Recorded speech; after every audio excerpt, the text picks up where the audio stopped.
নামের আসরে কখনো কোনো আহার গ্রহণ করা যাবে না, ওখান থেকে বাইরে গিয়ে করতে হবে।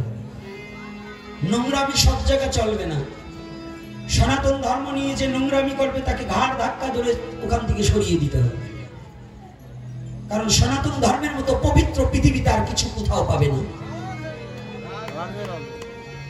তোমার একটা আচরণের জন্য, আমার একটা আচরণের জন্য আমার গোটা সনাতনী কখনো কলঙ্কিত হতে পারে না। পারে বাবা? তাহলে এই সনাতনকে ভালোবাসতে হলে পবিত্রতা রক্ষা করতে হবে। আর তোমরা ছোট মানুষ, আমি ছোটদেরকে খুব ভালোবাসি, কিন্তু যদি বাদরের মতো করো তাহলে বাদর কিভাবে সোজা করতে হয় আমি কিন্তু জানি। সাবধান। এইবার তিনটি বার্তা দিয়েছে। প্রথম বার্তা হচ্ছে আমাদের সনাতন ধর্মের মধ্যে কিছু সংখ্যক পণ্ডিত ঈশ্বর বিশ্বের বলতে কিছু নেই, এরকম বলে না, ভগবান ঠগবান কিছু নেই। কিছু পণ্ডিত বেরিয়েছে, বলছে জগৎটা ভোগের জন্য এসেছি, ভোগ করবো, ঈশ্বর বিশ্বের আবার কি। একজন দার্শনিক যিনি ফেলোছবির উপরে ডক্টরেট করেছেন, ফেলোছবির উপরে ডক্টরেট করেছে, ইনি হচ্ছেন ডক্টর মহানামব্রত ব্রহ্মচারীজি।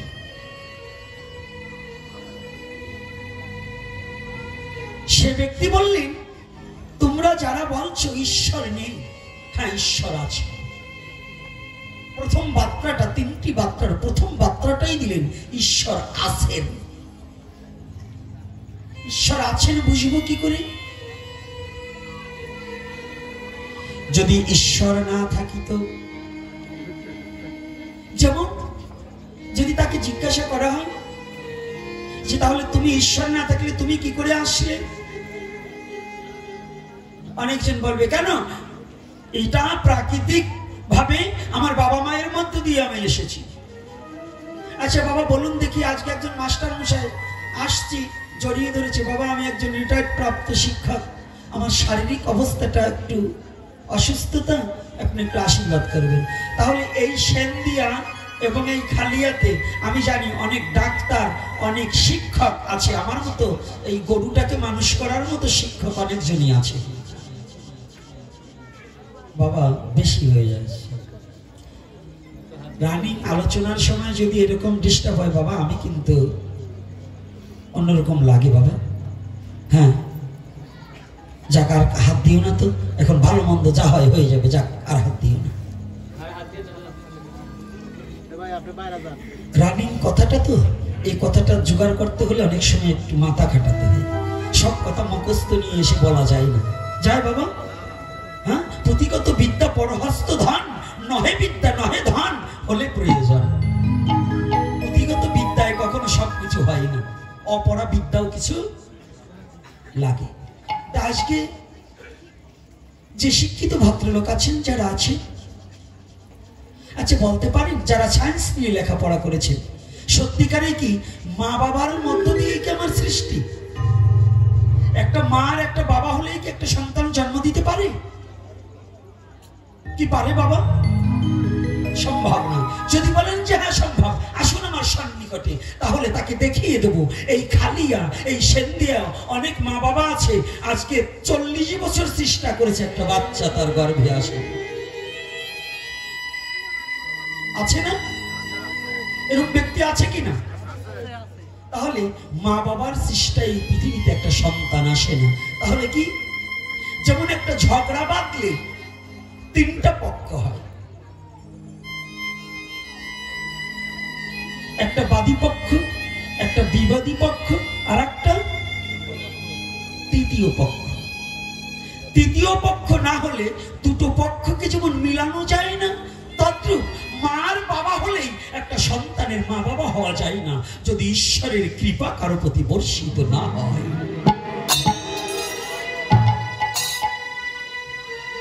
কতজন যে পণ্ডিতরা ভাবে ঈশ্বর বলতে কোনো জিনিস নাই, ওই পণ্ডিতরা একটু ভেবে দেখুক কতজন চেষ্টা করে করে সারা জীবনের তার চেষ্টা করছে একটু বাবা হব, একটু মা হব, কিন্তু ঈশ্বরের ইচ্ছা ছাড়া তাহা সম্ভব নয়। কত ডাক্তার পর্যন্ত কত গবেষক, কত মেডিসিনবিদ পর্যন্ত পরাভূত হয়ে গেছে। হয়েছে কিনা? যদি কোনো পণ্ডিত এখন দাঁড়িয়ে বলবে এখন আর আমাদের মাও লাগে না, টেস্ট টিউবের মধ্যে বাচ্চা হয়। আরে বাবা, টেস্ট টিউবে ওই ভগবানের প্রদত্ত বীজ ছাড়া কখনো টেস্ট টিউবে বাচ্চা গঠন হয় না। হয়? তাহলে ওটার মধ্যেও ভগবানের কৃপা আছে কিনা? তাহলে ভগবান আছেন।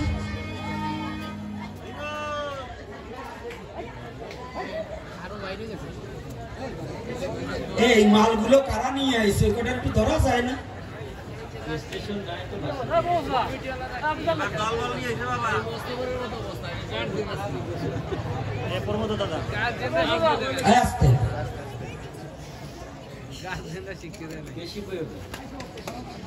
না, একটা জিনিস বুঝতে হবে, আমি আগেই বলছি কমিটিকে, যে পিছনে দুজন ছেলে থাকবে দাঁড়িয়ে।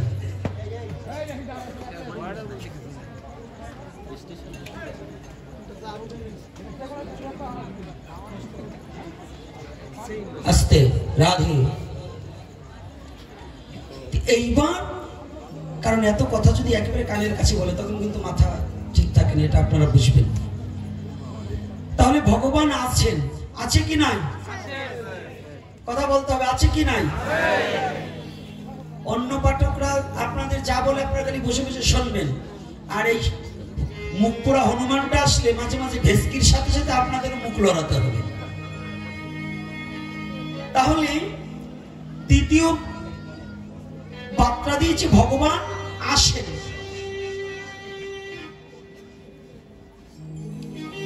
এ কথাটা কেমন? ভগবান আসেন, হ্যাঁ ভগবান আসেন। কোন জ্ঞানী চাই ঈশ্বর দর্শন। জ্ঞানী বললেন না, ভগবান ঈশ্বর নিরাকার, ঈশ্বর কখনো সাকার হয়ে পৃথিবীতে আসতে পারে না, এটা জ্ঞানী বলে। আর ভক্ত বললেন না, ভক্ত বললেন ভগবানকে যদি কেউ ডাকার মতো ডাকতে পারে তাহলে ভগবান আর গোলকে থাকতে পারে না। যদি কোনো ভক্ত ভগবানকে ভক্তি চিত্তে যদি হৃদয় দুয়ার খুলে দিয়ে যদি ভগবানকে কেউ ডাকার মতো একবার ডাকতে পারে, ওরে ভগবান ওই নিরাকারত্ব ছেড়ে দিয়ে সাকার মূর্তি ধরে ভগবান এসে ভক্তের সম্মুখে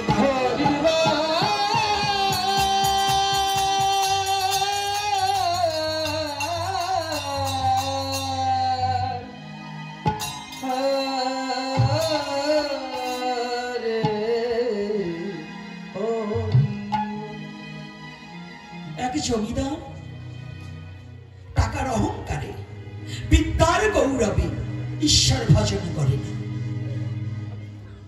ঈশ্বর যা আসেন এই জিনিসটাকে একটু বিস্তারিত আলোচনা করছে। এক জমিদার টাকার গৌরবে বিদ্যার গৌরবে ঈশ্বরের ভগবানের কোনো কিছু মানছে না। কারণ আমাদের মধ্যে তো টাকা হলে বাবাকেও ভুলে যায়, ছেলে যদি আলাদা খায়, তাই না? ছেলে যদি অনেক শিক্ষিত হয়, বাবা যদি কৃষিজীবী হয়, তাহলে কিন্তু বাবাকেও একটু পরিচয় দিতে অনেক শিক্ষিত ভদ্রলোক ছেলের একটু লজ্জা লাগে। এরকম কুলাঙ্গার আছে কি না? আমাদের মধ্যেও এমন কোনো ব্যক্তি আছে আগে ভাত পেত না, এখন দুটো পয়সা হয়েছে, এখন আর ভগবানকে চিনে না।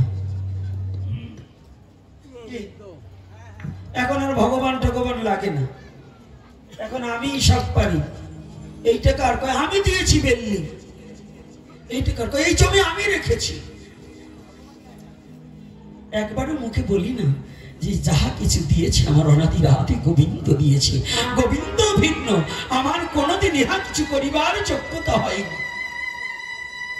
তদ্রূপ ওই জমিদারের অহংকার জমেছে, জমিদারি পেয়ে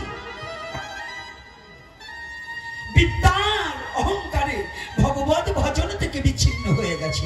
কিন্তু ওই জমিদারের এক কর্মচারী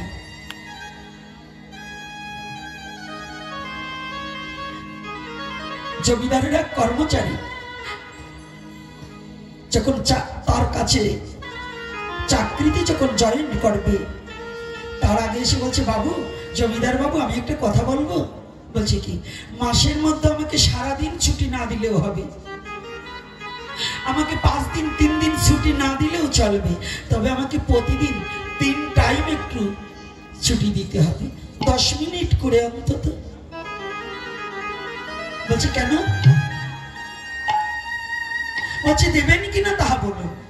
আমাকে মাত্র সকালে 10 মিনিট, দুপুরে 10 মিনিট, আর সন্ধ্যা আগত হলে 10 মিনিট। বাবু মনে করছে যাক ও 30 মিনিট চেয়েছে, সারা বছরে যদি ছুটি না কাটায়, যদি এই 30 মিনিট প্রতিদিন কাটায়, তাতে এমনিতেই তো মানুষ বিশ্রাম নেয়। কিন্তু জমিদার বাবু বাড়িতে একটা গোবিন্দ মন্দির পর্যন্ত নেই, একটা গোবিন্দ মন্দির পর্যন্ত নেই। দেখবেন শুধু ওই জমিদার নয়, আমাদের সমাজেও 5 তলা বাড়ির মালিক আছে, কোটি টাকা ব্যাংক ব্যালেন্স আছে, অথচ আমার ভগবানকে রাখার মতো একটু জায়গা হয় না, ভগবানের একটা বিগ্রহ রাখার জায়গা হয় না। সনাতন ধর্মের মধ্যে আমি দেখেছি দোতলা ঘর দেখেছি, গেস্ট হাউস দেখেছি, অথচ ভগবানকে ওই মাচার খুঁটির নিচে ছোট্ট একটু জায়গার মধ্যে রেখেছি, তার জন্য আলাদা কোনো জায়গা হয় না। অথচ গেস্ট আসবে বিধায় তার জন্য কত সুন্দর করে ঘর করে রেখেছে, ল্যাপ তো সুখ বিছিয়ে দিয়েছে। আর আমার ভগবানের প্রতিচ্ছবিটা রাখার জন্য সে কারো ঘরে, অনেকের ঘরেই জায়গা হয় না। কি এরকম ব্যক্তি আছে না বাবা? আজকে ওই জমিদার বাবুর কর্মচারী প্রতিদিন সুপ্রভাতে উঠে ব্রহ্ম মুহূর্ত কালে স্নান করে বাড়ির পাশে একটা তুলসী গাছে দৌড়ে গিয়ে, জমিদার বাবু তো তুলসী গাছ ভালোবাসে না, পছন্দ করে না, উনি সকালবেলা স্নান করে তুলসীতে জল অর্পণ করে নিরিবিলি ওনাকে যে বিশ্রামের জায়গাটা দিয়েছে, ওখানে ভগবানের একটা বিগ্রহ রেখে ওনার যে গুরুদেব যে নাম দিয়েছে ওই নাম জপ করছে। সকালে নাম জপ করে, দুপুরে নাম জপ করে, সন্ধ্যায় নাম জপ করে, আর ওই 10টা মিনিট যখন নাম জপ করে, নাম জপ করবার গিয়ে কি যেন কি মনে করে 2টি নয়নের জলে বক্ষ প্লাবিত করে ফেলছে। জমিদার বাবু ভাবলেন সারা ও তো আমার কাছ থেকে সময় চেয়ে নিল, এই সময়টাও করে কি, আমি একটু দেখি তো। হঠাৎ করে দেখতে পায় ও চোখ বন্ধ করে নয়নের জলে কাঁদছে, নয়ন জলে বক্ষ প্লাবিত করে ফেলছে। ও, আমি তো ওকে মারিনি, কোনোদিন বকা দেয়নি, তো কাঁদছে কেন? বুঝতে পারবে না তো, যারা অভক্ত পাষণ্ড, যারা ভগবানকে কোনোদিন ভালোবাসেনি, তারা যেমন হরি নামের মধ্যে কতজন কাঁদে আর পাশ থেকে কতজন হাসে, হাসে না বাবা? কেউ কাঁদে আর কেউ হাসে। ও ভক্ত কাঁদছে কেন? ওই যে ব্যক্তি হাসছে না, ও বুঝতে পারে না যে এই হরি নামের মধ্যে কত আনন্দ আছে, কত প্রেম আছে, কাউকে মারতে হয় না। হরি নামে এমনি ভক্তের নয়নের জলে বক্ষ প্লাবিত।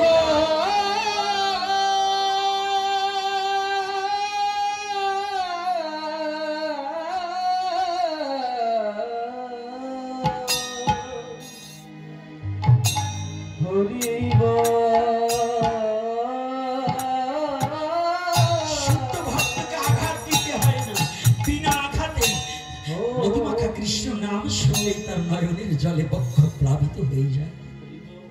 কেন গো? নামে যে কত মধু আছে, একমাত্র ভক্তে জানে। নামামৃত মধু আস্বাদন করে, নামামৃত সুধা আস্বাদন করে দেহমান জীবন যৌবন ওই নামের মাঝে যে জন ডুবিয়ে দিয়েছে, এটা তো আর লোকে জানবে না। অবিবাহিত কন্যাকে যদি বলা হয় মা একটা সন্তান প্রসবের কেমন বেদনা, সে যেমন সন্তান প্রসবের বেদনা জানে না, তদ্রূপ জগতে কোনোদিন যারা ভগবানকে ভালোবাসেনি তারা কোনোদিন এই কৃষ্ণ বলে কাদার মর্ম কোনোদিন কেউ জানে না।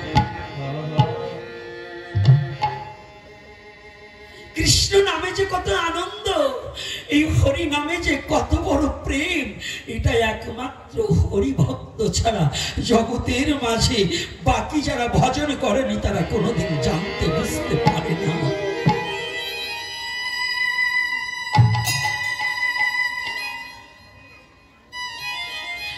জমিদার ভাবছে আমি তোকে কোনো সময় আঘাত করিনি, কোনো কটু কথা বলিনি, তাহলে কাঁদছে কেন? আজকে বেরোনোর পরে ওকে জিজ্ঞাসা করে। যখনই ওই ভক্ত বেরিয়েছে জমিদার বলছে এদিকে আসো। আচ্ছা তুমি কাঁদলে কেন? তোমাকে তো আমি কখনো আঘাত করিনি, কটু কথা বলিনি। বাবু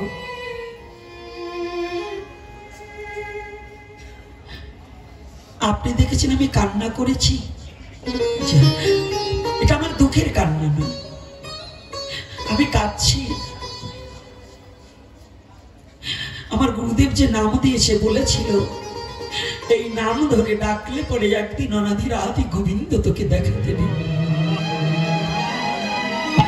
একদিন তুই দেখা পাবি। জানেন বাবু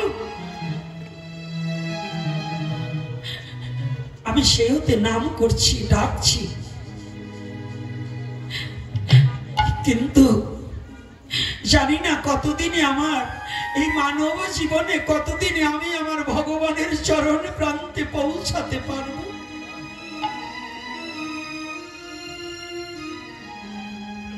আমি কতদিনে পৌঁছাতে পারবো, আমার ভগবানের কাছে আমি কতদিনে যেতে পারবো আমি জানি না। তাই আমি কাঁদছি। আমি কাঁদি কেন? ভগবান কৃপা করে যেন একটিবার তার চরণ প্রান্তে আমাকে একটু স্থান দেয়।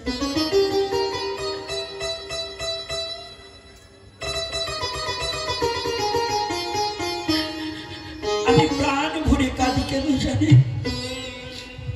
আমি এটা কাঁদতে পারি না, এটাও আমার অভিনয়, কিন্তু আমি তারে ডাকার মতো ডাকে জানি না, তাকে ডাকার মতো আমি ডাক জানি না, তারে ডাকার মতো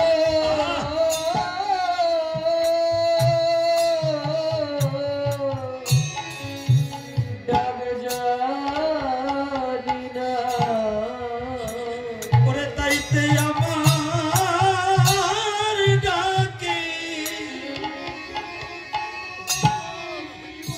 ওরে সারা দেয় না,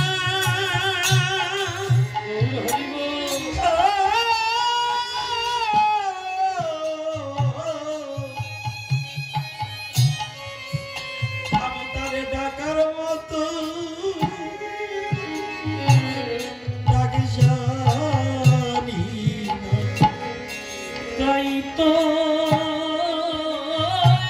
আমার ডাকে জয় নিতাই গৌর হরি বল হরি বল।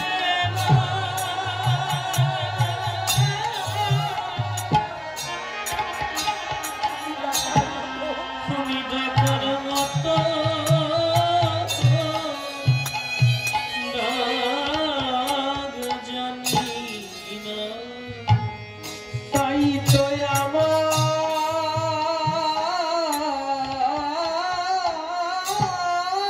ডাকে সাড়া দেয় না, সাড়া দেয় না।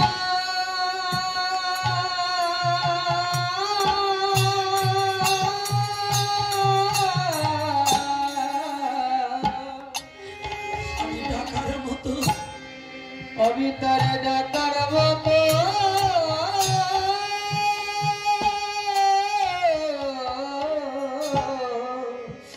ডাক জানি না, ডাক জানি না। ও সে কাছে এসেও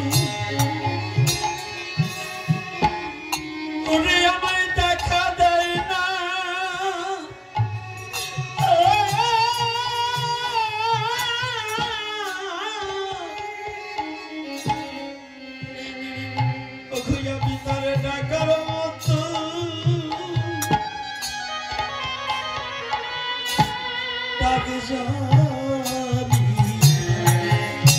বসে কাছে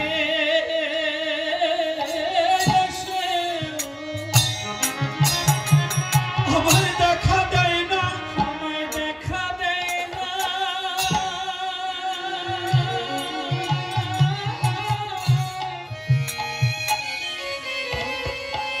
আমি তারে ডাকার মতো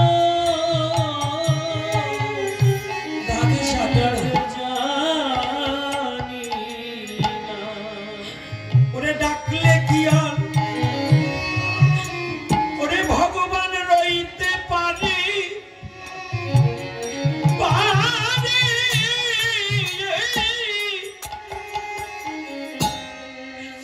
ওরে আমি তারে ডাকার মতো ডাকে জানি না। ওরে ডাকাই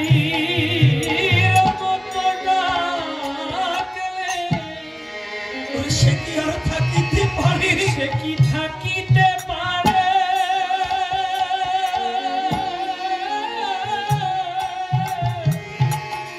আমি ডাকার মতো, আমি তারে ডাকার মতো ডাক জানি না, ডাক জানি না। তারে ডাকলে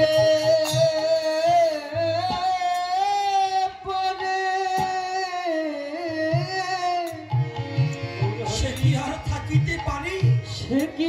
থাকিতে পারে।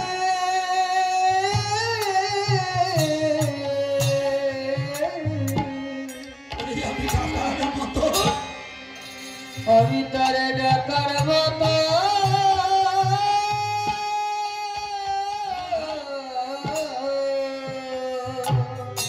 জানি না, তারে ডাক জানি না।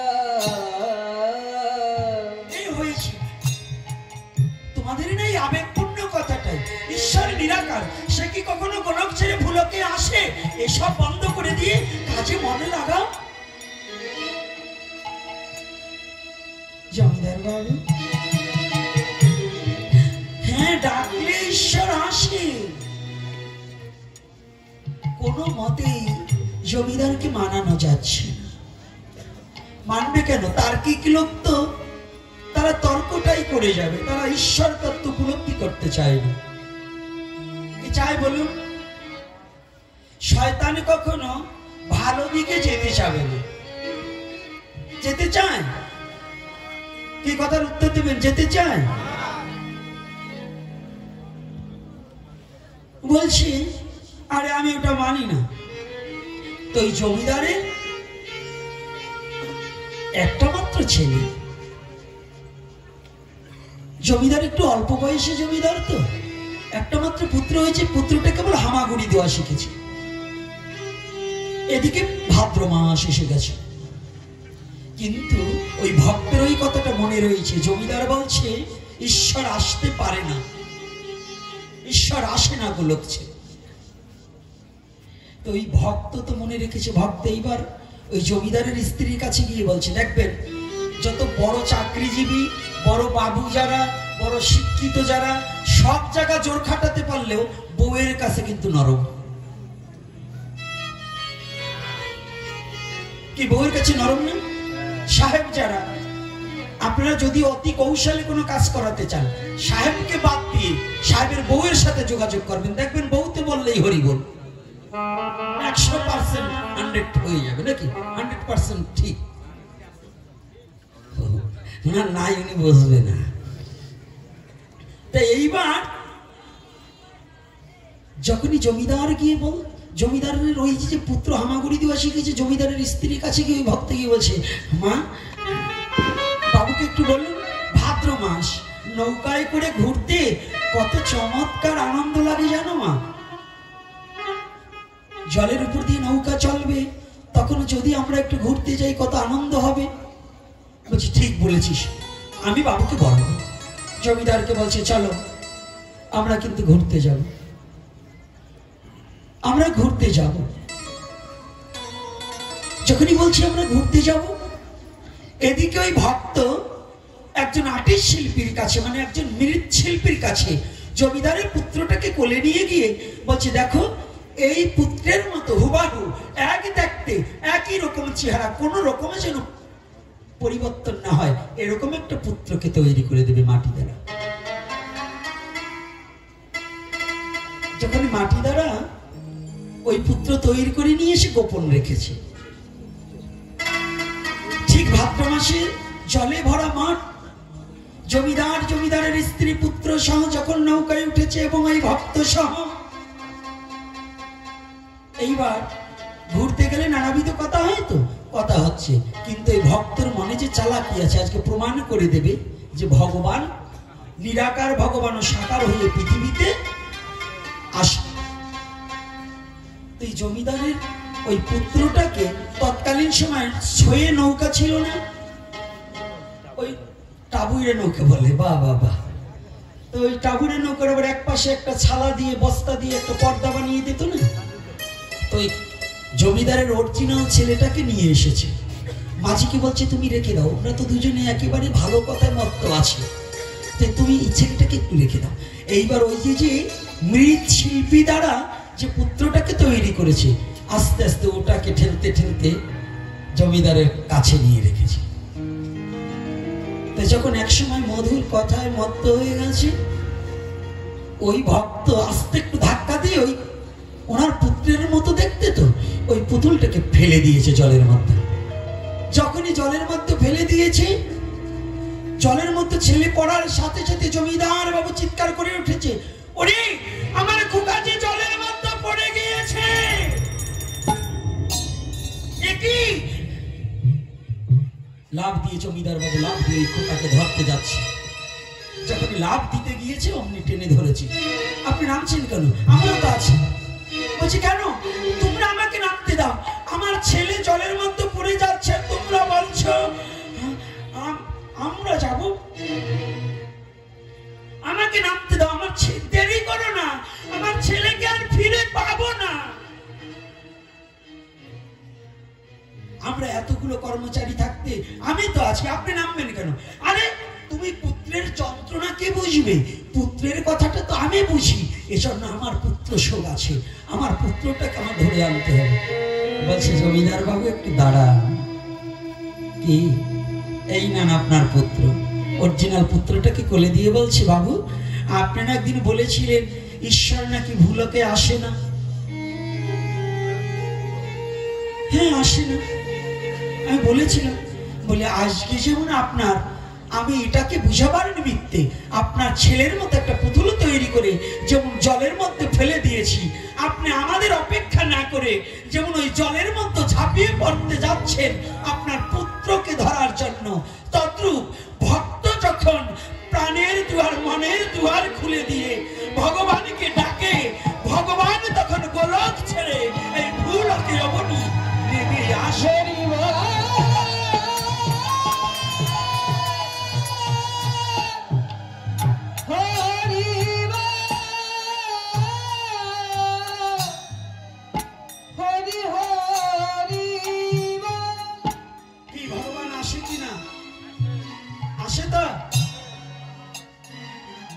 নিরাকারত্ব ছেড়ে সাকারত্ব ধারণ করে তার ভক্তকে ধরবার জন্য, তার ভক্তকে রক্ষা করার জন্য, তার ভক্তকে সংসার রূপ সাগর হইতে ত্রাণ করিবার নিমিত্তে, তার ভক্তের সাথে সে মিলিবার নিমিত্তে, তার ভক্তকে ভালোবাসিবার নিমিত্তে ভগবান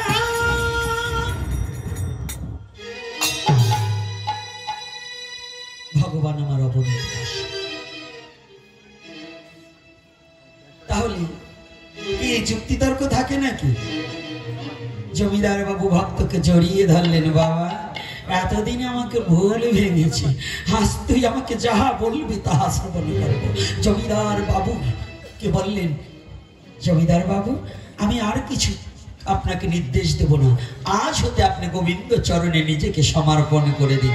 আপনি ডাকার মতো ডাকলে গোবিন্দ ঠিক আপনাকেও দেখা দেবে। দেবে কি না? তাহলে ডাকতে হবে না? ডাকতে হবে কি না? মিথ্যা কথা। এখন এরকম করছেন না, এখন বিপরীত কথা বলি তাহলে আপনারা সব উঠে যাবেন। যদি বলেন কেন, এখন বলছেন ডাকার মতো ডাকলে ছুটে আসে। 5ই আগস্টের পরে যে আপনাদের ডাকা হলো, আপনারা বেরিয়েছিলেন তো? কি হলো, কথা বলেন না কেন? সেই সময় বেরোন নাই, তাহলে আপনারাও স্বার্থবাদী। যত শিক্ষিত দেখি, যত জ্ঞানী দেখি, পণ্ডিত দেখি, একটু স্বার্থ ত্যাগ করে জাতির জন্য না রাস্তায় নামতে হবে, পথে নামতে হবে। নেমেছেন তো? খালি ধর্ম ধর্ম করলে কাজ হবে না। ধর্ম কি? এই ধর্ম কি? জট হয়েছে লম্বা লম্বা, হাতে এই পর্যন্ত শাখা পড়েছি, চুলে বাড়ি দিয়ে আমি কালি পেয়ে গেছি, এত সস্তা। আমি শিব পেয়ে গিয়েছি, আমি কৃষ্ণ পেয়ে গিয়েছি, এত পাও কোথা থেকে? পুষ্পাপ করে জল ব্যবহার করো না, আবার কালী পাও কোথা থেকে, কৃষ্ণ পাও কোথা থেকে? আগে নিজের অস্তিত্বের খবর জানো না, তুমি আবার ভগবান পেয়ে যাও। আগে নিজের অস্তিত্ব রক্ষা করতে শিখো। আমার কথা কি কষ্ট পাচ্ছেন নাকি? এটার কারণ কি? ধর্ম কি? ধর্মে সবাই বাঁচে বাড়ে, সম্প্রদায়টা ধর্ম না। যে বস্তুতে বাঁচা যায় বাঁচতে শিখায়, অন্যে বাঁচায় নিজে বাঁচে, ধর্ম বলে জানিস তাকে। ঠাকুর অনুকূলচন্দ্র এই বাণীটা বলেছেন কি, অন্যে বাঁচায় নিজে বাঁচে, ধর্ম বলে জানিস তাকে। বাবা তুমি একটু চাপ চেপে বসো, ক্যামেরাটা লড়া হচ্ছে। তাহলে অন্যকে বাঁচাতে শেখা। আজকে আমার সনাতনী জাতি, একজন বাবা লিখে দিয়েছে, বাবা লেখেন আপনারা, কিন্তু সময় মতো কাউকে খুঁজে পাইনি। কত কেঁদেছি। দুঃখের বিষয় এই সনাতনী জাতি কত বড় বব্বর, কত বড় মূর্খ, কত বড় দুরাচার। কালীগঙ্গা ধামে গিয়েছিলাম যে ভক্তরা যাতে আমরা সকলে একটু একত্রিত হয়ে, আমরা যাতে বেঁচে থাকার তাগিদে আমরা সনাতনী এক হতে পারি, দল মত নির্বিশেষে এক হতে পারি। ওখানে গিয়ে আমরা সকলে একটু প্রাণের কথা বলবো। কালীগঙ্গা একটা ধাম, সেখানে ওই কালীগঙ্গার বনগ্রামের লোকে কি করেছে জানেন? আমি নাকি ওখানে অন্য কাজে গিয়েছি, মানে সন্ত্রাসী কার্যকলাপ ছড়াতে গিয়েছি, এজন্য সেন্দাঘাট থানায় এই পুলিশ ফাঁড়িতে খবর দিয়ে 1 গাড়ি পুলিশ নিয়েছে। কাদের জন্য লড়বো, কাদের জন্য জীবনে কথা বলবো? এরা কি সনাতনী? যে এই কাজটা করেছে, আমি ওই গ্রামের সবাইকে দোষ দেবো না, ওখানটা একটা মহাতীর্থ, কিন্তু যে করেছে জানতে হবে এর জন্মে ত্রুটি আছে। কারণ যদি জন্মে ত্রুটি না থাকতো তাহলে স্বজাতি চিন্তা থাকতো, নিজের জাতির প্রতি টান থাকতো, নিজের জাতির প্রতি উদারতা থাকতো। আর জাতিকে নিঃস্ব করার জন্য, এরা নিজের জাতিকে বিপদে ফেলার জন্য আজকে কর্তা যে প্রশাসনকে ডাকছে না, এই প্রশাসন দাঁড়িয়ে দাঁড়িয়ে রয়েছে, হিন্দু বাড়িতে আগুন দিয়েছে, এই প্রশাসন তার একটা বিচার করেনি। জেনে রাখবা, এই বাংলায় যদি এখনো তুমি সচেতন না হও, তোমার চোখের সামনে তোমার মেয়েকে ধর্ষণ করবে, প্রশাসন দাঁড়িয়ে থাকবে, কোনো বিচার পাবে না। যদি তুমি নিজে হাতে লাঠি নিয়ে দাঁড়িয়ে এই দুঃশাসনকে যদি দমাতে না পারো। অন্যায় ভাবে যদি কেউ আমাকে নষ্ট করতে চায়, তাহলে তাকে প্রতিহত করো, তার বিরুদ্ধে রুখে দাঁড়াও, এটাও একটা ধর্ম। যদি তা না হতো, শ্রীমদ্ ভগবত গীতার মধ্যে কোনো যুদ্ধ হতো না। কৃষ্ণ কৃষ্ণ বলে লাফান, গলায় কতটি তুলসীর মালা দিয়ে, কপালে 1 গোছা তিলক দিয়ে খালি কৃষ্ণ বলে লাফালাফি করেন। আরে কৃষ্ণ কি বলেছে সেটা একটু শুনুন। খালি লাফালে কাজ হবে না, লাফানিটা বন্ধ করে নিজের স্বজাতি চিন্তাটাকে একটু হৃদয়ে ধারণ করুন। আপনার অস্তিত্ব যদি রক্ষা না করে, কৃষ্ণ বলে খাবার কপালে জুটবে না। ওই যে ময়দার ধোকা, কাশ্মীরি ছানার রসা, ও কপাল থেকে মুছে যাবে না যদি নিজের স্বজাতি না থাকে। রাগ করছেন নাকি? বলুন শিক্ষিত বাবারা যারা আছেন, কথা কি 1 না 2? সঠিক। আজকে আমরা তো লাফালাফি করছি, মুলা বাছুরের মতো লাফালাফি করছি, কিন্তু এটা না একটু জ্ঞান বিবেকের মধ্য দিয়ে একটু ভেবে দেখুন, কোথায় আমরা ছুটে চলেছি, কোথায় আছি। এই পর্যন্ত কবে পেয়েছেন সনাতনীদের বিচার? পেয়েছেন?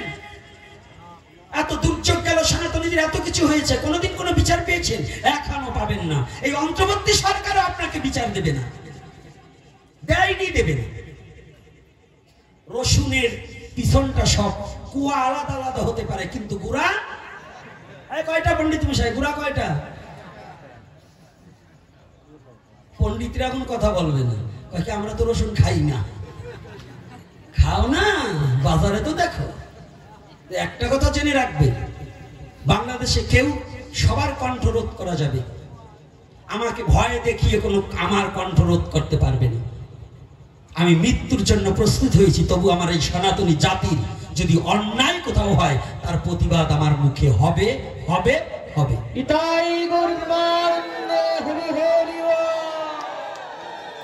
কোনদিনও বন্ধ করবে। ন্যায্য বিচার যতদিন না পাবে, যতদিন সত্য প্রতিষ্ঠা না হবে, ততদিন পর্যন্ত এই লড়াই আমার চলে যাবে। এটা আমি বুক ফুলিয়ে বলে যাই, এখানে না, সারা বাংলাদেশ আমি বলেছি। পেয়েছে? তাই এজন্য বলছি, আমরা লাঠির দ্বারা কারো সাথে লড়ব না, আমাদের সন্ত্রাসী কার্যকলাপ নয়। আমাদের একটাই সনাতন ধর্ম সন্ত্রাসী কার্যকলাপ শিক্ষা দেয় না। সনাতন ধর্ম প্রেমের ধর্ম, দয়ার ধর্ম, করুণার ধর্ম, ভালোবাসার ধর্ম। ভালোবাসা দিয়ে আমরা জগৎকে জয় করতে চাই। ভালোবাসার মধ্য দিয়ে বহির্বিশ্বের লাখো লাখো খ্রিস্টান সনাতন ধর্ম গ্রহণ করেছে, করেনি? এই করেছে কিনা? এটা কে করেছে? ভক্তি সিদ্ধান্ত সরস্বতী ঠাকুর মহাশয়ের কৃপায় অভয়চরণা ভক্তি বেদান্ত প্রভুপাদ ৬০ বছরের বৃদ্ধ হয়েও হরি নামের মধ্য দিয়ে বিশ্বকে জয় করে দিয়েছে। আজকে সারা বিশ্বে কৃষ্ণ মন্দির হতে চলছে। রাধে রাধে। আর ও সনাতনী, তোমার এই বাংলার সম্পদ নিয়ে ওরা ধনী, আর তোমার দেশের ধনকে তুমি চিনছ না। ও বাঙালি, গৌর হরি কাদের? আমাদের। তাই গৌর হরি আমাদের, ওরা গৌর বলে কেটে গড়াগড়ি যায়। আর আমাদের দেশের কিছু লোক গৌর বললে আরো ওদের কষ্ট হয়, আছে না? কৃষ্ণ বললে বলে ওদের মা বাবার শ্রাদ্ধ হবে না, কৃষ্ণ নাম করাই যাবে। এগুলো আমার সামনে পড়ত, কৃষ্ণ বললে বলাই যাবে না, হরে কৃষ্ণ বললেই বলে ওদের ১৪ গোষ্ঠীর পিণ্ডি অশুদ্ধ হয়ে যাবে। এগুলো ভাগ্যিস ভালো আমার সামনে পড়ে, এরা একটু দেখতাম যে এরা কারা, এরা কি সেই কালনেমির বংশধর কিনা। যাক, ওদিকে বলবো না। আর একটা বার্তা রয়েছে, তাই না বাবা? বার্তা কেবল দুটো হয়েছে, আর একটা রয়েছে না, ভগবান আসেন, ভগবান আসেন, এইবার হচ্ছে ভগবান ডাকেন। কি বলবো না বলবো না? হ্যাঁ, আলোচনা করবো না করবো না? করবো। কয় মিনিট? হ্যাঁ, কয় মিনিট? আরো 1 ঘন্টা? না, আজকে বেশি সময় দেবো না, কারণ হ্যাঁ আজকে আর এক জায়গায় যেতে হবে। আর আপনাদেরকে আগামী দিন সকালে সকালে আসলে একটু বেশি সময় দেবো। কারা কারা আগামী দিন আসবেন একটু হাত তুলুন তো। রাধে রাধে। আমি কিন্তু হাত তুলি না, তাহলে কি আমি আসবো না? আমি হাত তুলছি, যদি গোবিন্দ আমার দেহে প্রাণ রাখে, যদি গোবিন্দ আমাকে সুরক্ষা করে রাখে, যদি গোবিন্দ কৃপা করে আমাকে নিয়ে আসে, তাহলে আপনাদের চরণ দর্শন করবার নিমিত্তে আগামী দিন আবার আসবো, নাকি? তাহলে এই বার্তাটা না বলে যাব না। তোমরা যতই তাড়াতাড়ি করো, কিন্তু এই বার্তাটা তো আমার শুনিয়ে যেতে হবে। সে বার্তাটা কি? ভগবান ডাকে। এই ভগবান জীবকে ডাকে। সারা জীবন শুনেছেন ঈশ্বরকে জীব ডাকে, নাকি? মাস্টার মশাই কোনটা? আরো মাস্টার মশাইরা কয়েকজন আছেন আমার দেখতে পাচ্ছি, আমার ছেলেরাও কয়েকজন শিক্ষক আছে, ওগুলোই হাত তুলতেছে না ভয়তে যে বাবা আবার কোনটা বলে।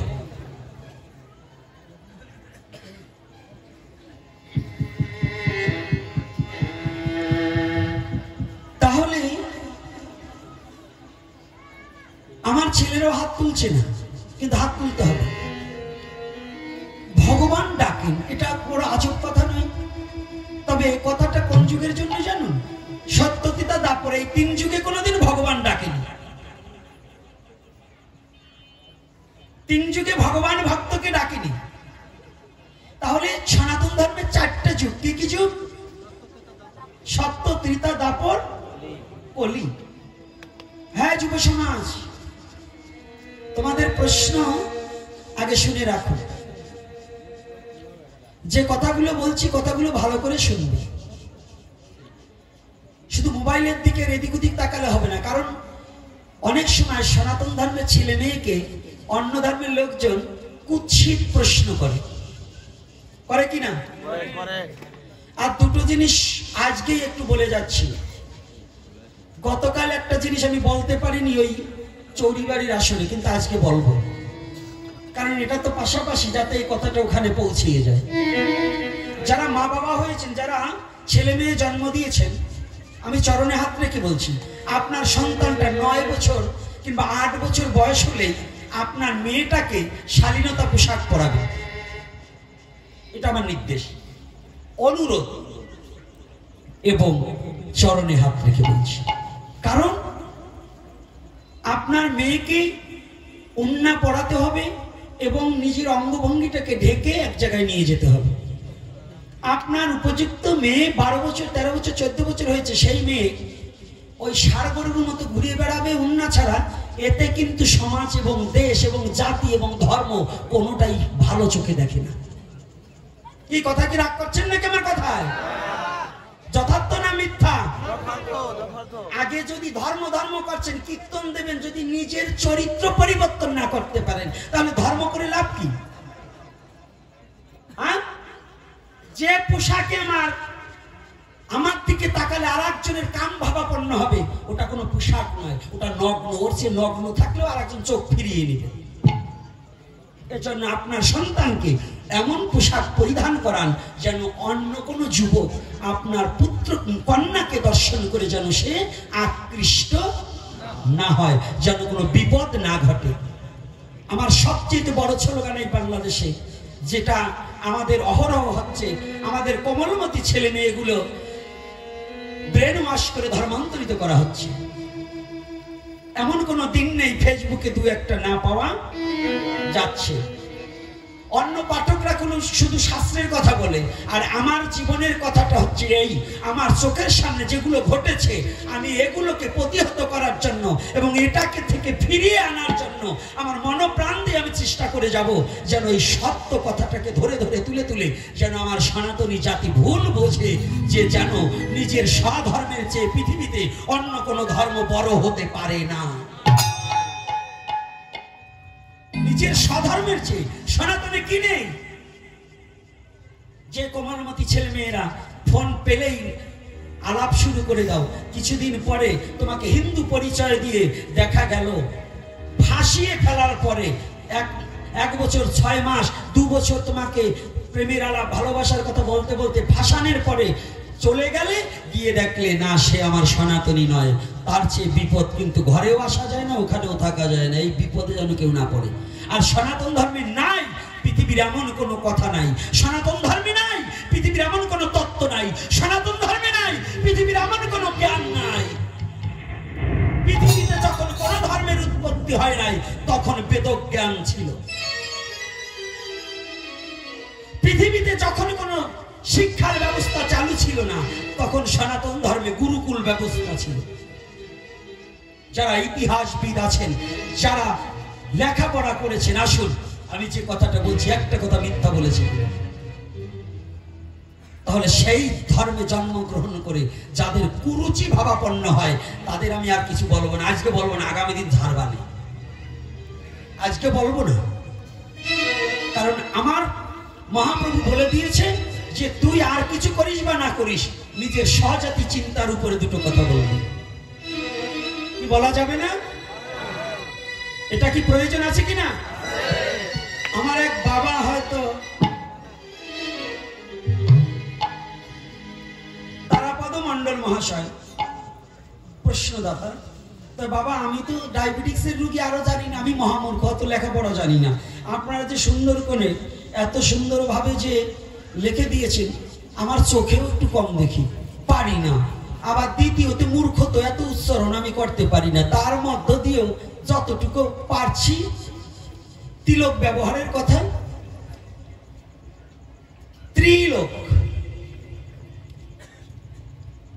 আজকাল আমাদের জল তিলক ধারণ করে অনেকে, তবে জল তিলক কার জন্য, কখন প্রয়োজন? আপদ ধর্ম চিনেন তো? হ্যাঁ, কি আপদ ধর্ম চিনেন? যদি তিলক আমার নাই থাকে, আমার কিনতে যেতে হবে, কিন্তু এখন আহ্নিক সারতে হবে, তখন শুধু জল তিলক নয়, তখনও তুলসী বৃক্ষের নিচের মাটি দ্বারাও তিলক রচনা করা যায়। তুলসী না হোক, রাজপথের মাটি দ্বারাও তিলক রচনা করা যায়। কেন? রাজপথে ওই পথ দিয়ে কত সাধুগুরু বৈষ্ণব কৃপা করে হেঁটে যায়, যেন ওই ভক্তের চরণ ধুলি আমার ললাটে লাগালে পরে মহাপ্রভুর কৃপা যেন আমার প্রতি বর্ষিত হয়। আর যখন কোনোটার উপায় থাকে না, তখন হচ্ছে বিপদ কালে আপনি প্লেনে যাচ্ছেন, আপনি নৌকায় যাচ্ছেন, এখন আপনার তিলকও নেই, মাটিও নেই, তখন আপনি জল তিলক ধারণ করতে পারেন। রাধে রাধে। তাছাড়া দীক্ষিত ব্যক্তির আহ্নিক করতে হলে, সন্ধানিক করতে হলে তিলক ধারণ করা একান্ত বৈধ। আমাদের মধ্যে অনেক মতপথ বেরিয়েছে, তারা বলে তিলক খারাপ কথার সাথে তুলনা করে এবং তুলসী বৃক্ষ বাড়ি রাখে না। অনেকের গুরুদেব বলছে তুলসী বৃক্ষ রাখবি না, তুলসী গাছে জল দেওয়া যাবে না, ভোগে তুলসী দেওয়া যাবে না। যারা এই ধরনের কথা বলে এরা আদতেও কলির চেলা, এরা কোনো সৎ গুরু নয় এবং কোনো মত পথের সঠিক আচার্য নয়, ওরা আচার্য, ওরা আচার্য নয়, আচার্য। যদি হঠাৎ করে একটা জিনিস দেখেন, বলে কি একটা আশ্চর্য জিনিস দেখলাম, তো ওরা হচ্ছে আশ্চর্য। কিন্তু আচার্য কাকে? যার আচরণ বিধি ভালো করে, যিনি নিজের স্বধর্মকে রক্ষা করে, নিজের জীবন বলি দেয়, এই বিশ্ব জগতে তিনি আচার্য হয়। আজকে এই তিলক রচনার কথা, এই তিলকের উপরে আরো ত্রিলোক, স্বর্গমত্ত পাতাল, এই মানব দেহটাও তিনটা খণ্ডে খণ্ডিত, স্বর্গ মত্ত পাতাল। কোথায়? স্বর্গ। একটু যখন প্রশ্নটা করেছে, একটু কঠিন প্রশ্ন, এখান থেকে আজকে দেখছি কিছু ভক্ত প্রাণ লোক এসেছে, একটা তত্ত্ব কথা বলে যায়, একেবারে ছোট্ট একটা কথা বলে যায়, ছোট্ট না, এটা গভীরতা বেশি। স্বর্গ কোথায়? সুখ যেটায়। সুখ কোথায়? পিতৃসত্তা ধারণ করে যেটায়। মস্তকে যখন পিতৃসত্তা থাকে, নিম্নগতি যত সময় না হয়, তখন আনন্দ, শক্তি, শান্তি সব থাকে, সুখ থাকে। কি বাবা, থাকে কিনা? আর যখন মৈথুনে এই সত্তা যখন নির্মদ গতি হয়, তখন এই পাতালে যখন প্রবেশ করে, তখন আনন্দ, হ্যাঁ কি সব শেষ না? কি বাবা, সব শেষ কিনা? তাহলে এখানে বলছি, এই ত্রিলোককে চিনতে হলে তিলক ধারণ করতে হয়। তিলক ধারণ করে কোথায়? দ্বাদশ জায়গায়। দ্বাদশ জায়গা কি? এই দেহটা বৃন্দাবন ধাম। তাহলে এই দেহটা যদি বৃন্দাবন হয়, এই বৃন্দাবনে পরমাত্মা রূপে কৃষ্ণ আছে সেটায়, আর দ্বাদশ রাখালের রূপে আমার গোবিন্দ সখাদের নিয়ে এই দেহ নিত্য বৃন্দাবন ধামে গোচরণ খেলা খেলায়।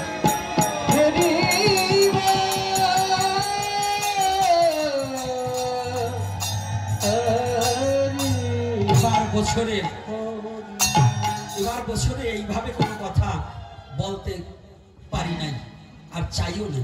তবে আজকে যেন এই প্রশ্নটার উপরে আমার কেন যেন এই কথাটা বলার খুব ইচ্ছা জাগলেন। এই যে তত্ত্বটা, কথাটা ছোট কিন্তু ভাবটা কি বাবা? গভীর নয়? এই তত্ত্বটা কি সত্যিকারের ছোট্ট না বড়? বড় তো। তাহলে তিলক ধারণ করিলে দ্বাদশ গোপাল দ্বাদশ ফুটায় জাগ্রত যে হয়, তুলসীর মালায় ভক্তি দেবী ভক্তি পাওয়া যায়।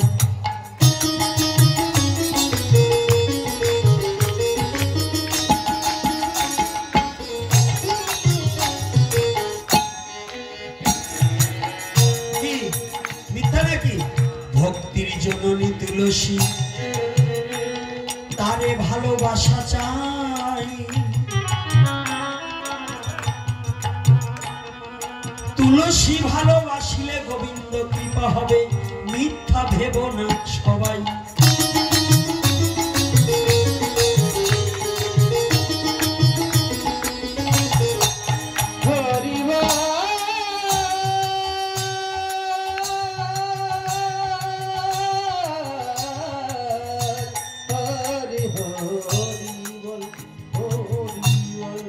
আজকে ভগবান আসেন, ভগবানের ডাকেন।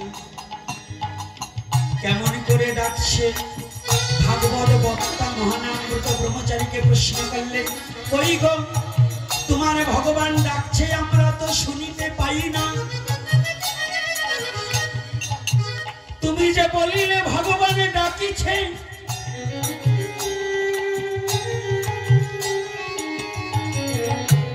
আমরা তো শুনিতে পাই না। প্রশ্ন করতে বলেন, আমরা শুনতে পাচ্ছি না, কই ভগবান ডাকছে? বলছে কান পেতে শোনো, ওই তো ভগবান ডাকছে। বলছে তোমার কথা শুনতে পাচ্ছি, আমি ভগবানের ডাক তো শুনতে পাচ্ছি না।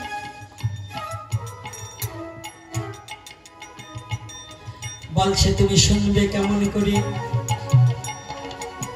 আজও ভগবান আদ্যাবধি সেই লীলা করে গোড়ারায়, কোন কোন ভাগ্যবান তাহা দেখিবারে পায়।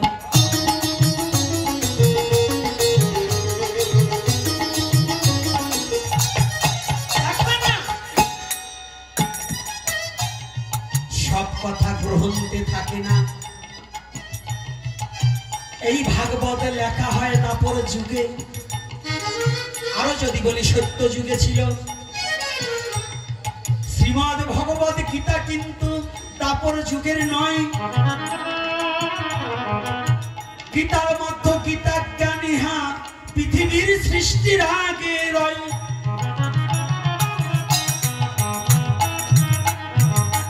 এই গীতা জ্ঞান ছিল, যেমন গীতায় তাহার প্রমাণ দিল।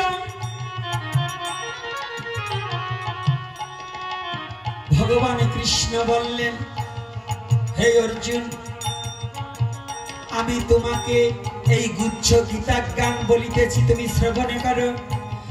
এই জ্ঞানে পূর্বে আমি বলিয়াছিলাম সূর্যকে, সূর্য বলিয়াছিল সাপুত্র মনুকে, মনু বলিয়াছিলেন ইক্ষাকুকে, ইক্ষাকু বলিয়াছিলেন রাজ ঋষিগণকে। কালক্রমে সেই যোগ নষ্ট প্রায় আমি আবার পুনর্বার তোমার মধ্যে প্রতিষ্ঠা করিতেছি। অর্জুন তখন জিজ্ঞাসা করে, কৃষ্ণ দয়াময়, তোমার আগে যদি সূর্যের জন্ম হয়, তুমি এই যোগ শিখালে কেমনে বলো হে আমায়? অর্জুন প্রশ্ন করছে, দাঁড়াও কৃষ্ণ, তোমার জন্ম আগে না সূর্যের জন্ম আগে? যদি তোমার আগে সূর্য জন্মগ্রহণ করে থাকে, তাহলে কি করে তুমি এই যোগ তত্ত্ব সূর্যকে শেখাবে? কি গীতায় আছে কিনা? ভগবান বললেন, অর্জুন তুমি ভুলে গেছো, তুমি তো জীব, আমি ঈশ্বর, এজন্য বহুবার জন্মে আছি। তুমি আর আমি, তুমি পার্থ ভুলে গেছো, জ্ঞাত আছি আমি। অর্জুন, আমি ঈশ্বর, আমার সব মনে আছে, ভূত ভবিষ্যৎ সব আমি জানি, আমি দেখি, আমি বুঝি। তুমি জীব, তুমি এক আঙুলের ওই পাশেও কিছু জানো না। রাধে রাধে। একটা টিনের বেড়া কতটুকু পাতলা, পাতলা না? তার ওই পাশে কি হচ্ছে আমরা দেখতে পারি। আর ভগবান না পারে এমন কোন জায়গা আছে যে না দেখে? কি দেখে কিনা? তাহলে এখানে কি বললেন? বহুবার জন্মে আছি তুমি আর আমি, তুমি পার্থ ভুলে গেছো, জ্ঞাত আছি আমি, মানে আমি জানি, আমার ওটা জানা আছে। তা বলছে কি, তাহলে গীতার মীমাংসায় কি পাওয়া যায়? সূর্যের জন্ম পৃথিবীর জন্মের আগে হয়। তাহলে সত্য যুগে গীতা জ্ঞান ছিল, সেই জ্ঞানকে যেমন একটা বস্তু ট্যাকেরাটে ছিল, একটা গুদামে ছিল, ওখান থেকে আর একজনের প্রয়োজন, তাকে একজন এনে অর্পণ করলো। এখন কি বস্তুটা কি এখানে এই খালিয়াতে কিংবা সেন্দিয়ার বস্তু না ট্যাকেরাটের বস্তু ছিল? খালিয়ায় বসে যারা দেখেছে, এই সেন্দিয়ায় বসে যারা দেখেছে, ওরা ভাববে কি এইখানের বস্তু, আর যে বইয়ে এনেছে সে জানে যে মাল এই জায়গার না অন্য জায়গায়। রাধে রাধে। কায়দা আছে সনাতন ধর্মে, কায়দা আছে না? সনাতন ধর্ম বুঝতে হলে কায়দা আছে বাবা, সাধনা করে বুঝতে হয়। এইবার কি করেছি? মহানামজি বললেন তুমি শ্রবণ করবে কি করে? বলছি কেন? আপনার কথা তো শুনতে পাচ্ছি, আপনি কেন? আমি কৃষ্ণ যে কথা বলছে, ভগবান ডাকছে, শুনতে পাবো না কেন? ও ভগবানের কথা শুনতে চাও? জানো তোমার কর্ণ দুখানা বধির হয়ে গেছে। আপনার কথা শুনতে পাচ্ছি আর আমার কর্ণ বধির হয়ে গেছে। আগো হাই গো, কুকথা শ্রবণ করিতে করিতে সারা জীবন কোনদিন ভগবানের কথা কর্ণে শ্রবণ করনি। আজ তুমি কুকথা শ্রবণ করিতে করিতে তোমার কর্ণ দুখানা যে বধির হয়ে গেছে, আজ ভগবান বংশী ধ্বনি করছে, সেই ভগবানের বংশীর ধ্বনি তোমার কর্ণ কুহুরে যায় না।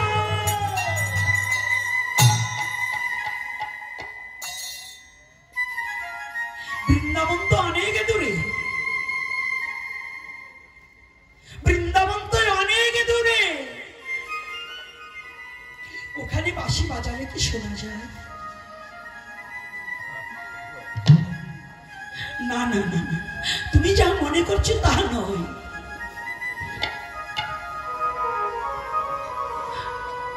ওটা একবার বৃন্দাবন হয়েছে। আর জানো, তিনটা বৃন্দাবন, একটা লীলা ক্ষেত্র বৃন্দাবন ভারতবর্ষে নয়, আর একটা নিত্য বৃন্দাবন যেখানে হরি নাম সংকীর্তন এবং ভগবানের কথা হয়, এটাও বৃন্দাবন। আর একটা বৃন্দাবন এই হৃদয়ে বৃন্দাবন, দেহ বৃন্দাবন, যে বৃন্দাবনে কৃষ্ণ নাহং বৈকুণ্ঠে যোগিনাং হৃদয়ে ন চ মদ ভক্ত যত্র গায়ন্তি তত্র তৃষ্ণা মেহে নারদ। নারদ, আমি আমার ভক্তের হৃদয়ে চিরই অবস্থান করি, আমার ভক্তকে ছেড়ে ক্ষণকাল আমি দূরে থাকতে পারি না। তাহলে এই হৃদয়ে বৃন্দাবনে বসে আমার স্বামী সুন্দর বনমালী বংশী বাজায়। ভক্ত যারা এই জগতে কর্ণ যাদের পবিত্র হয়েছে, তারা একমাত্র ভগবানের বংশী ধ্বনি শ্রবণ করিতে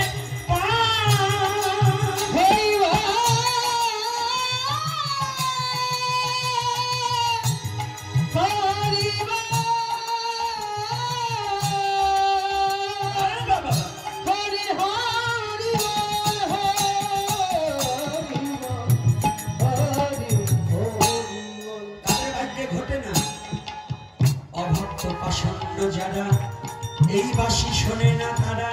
আর এই বাঁশি শুনিতে হলে নো দাই সেলফ, নো দাই সেলফ, নিজেকে চেনো, নিজেকে জানো। নাকি এই বাঁশি শুনতে হলে কাকে চিনতে হবে? এই কাকে? নিজেকে। তোমাকে চিনলে ঈশ্বরকে তোমার চিনতে হবে না, তোমাকে তুমি চিনলে ঈশ্বর তোমাকে টেনে লইবে। রাধে রাধে। আগে তুমি কে, তাই এই আমি কে, এই তত্ত্বটা আলোচনা করবো আগামী দিন। তবে কমিটি নাকি আপনাদের কাছে কালেকশন করবে, তাই বাবারা কই আপনারা বেরিয়ে পড়ুন। যারা কমিটির হাত শক্ত করার জন্য ভক্তরা কিছু দিয়ে দেবেন, আর যারা ভাগবতের দক্ষিণা দেবেন তারা আলাদা দেবেন, কিন্তু কমিটিকে কিছু দিতে হবে, কারণ যুব সমাজের যে আয়োজন